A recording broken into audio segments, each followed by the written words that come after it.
Hey there, how we doing today? As you can see by that white box I've got on me, we are going to be looking at a new Seiko watch, unboxing a Seiko watch, SPB157.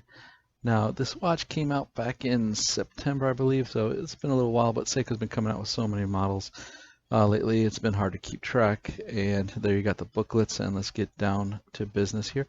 This is the blue Alpinist colorway. And you can see there that that blue strap is kind of cool looking, something a little different. I'm glad that they're not doing those glossy, leather bands on there.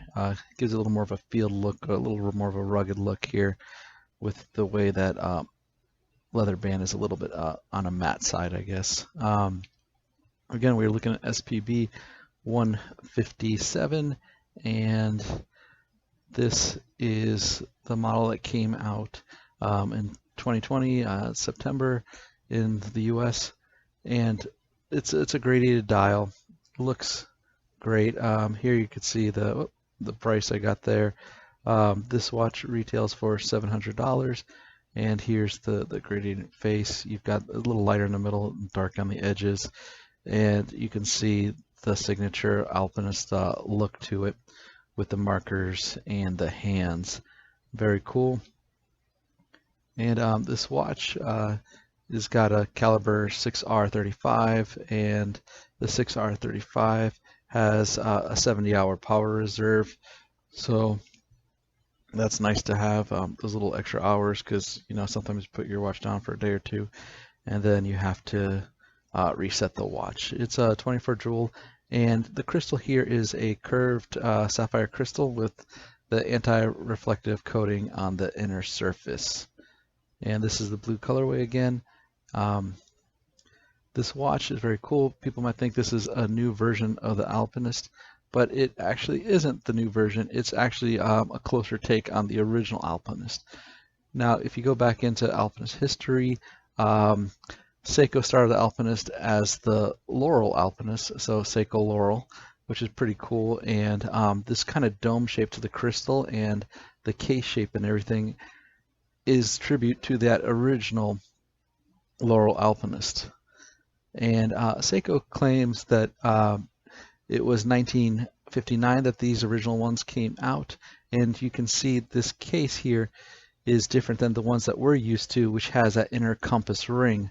But this one is the original style, not the other one. We just got used to it because I think the compass wheel was added back in 1995, and it kind of took off after that and started growing its own kind of legend there.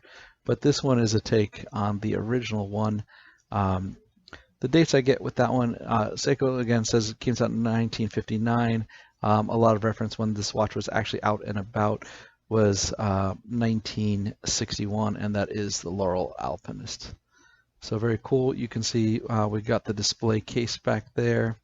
It's just neat. The movement, it's a good looking movement. Nothing too fancy there, but for a watch at this price point, you can't expect craziness with it. And here we can see it on my wrist. This watch is a little smaller than most of the watches I wear, and sometimes it's good to have something different, I guess. This is 38 millimeters, so it does feel small, especially if you're used to the larger Seiko models and some of the larger models in watches in general. The 38 millimeters does feel small. It feels definitely different than the other ones, but maybe the difference is what makes it cool. It makes it stand out a little bit more. The depth of this guy here is 12.9 millimeters. So it's a good depth to it. It's got some substance to it. And you got that dome crystal there. It does really have that vintage old feel, but the colors of the watch and the band kind of give it a real modern feel. Now, this is a Seiko field watch, basically, and what we got here, it's also 200 meters, which is pretty cool. So you can definitely wear it around. And here you can see it with the lume, great lume, as in all Seiko watches mostly. It kind of takes after their dive watches a little with the lume here. Very cool. And I'd like to thank you for taking the time to check out this video. It's been a pleasure. Thank you all. Have a good one.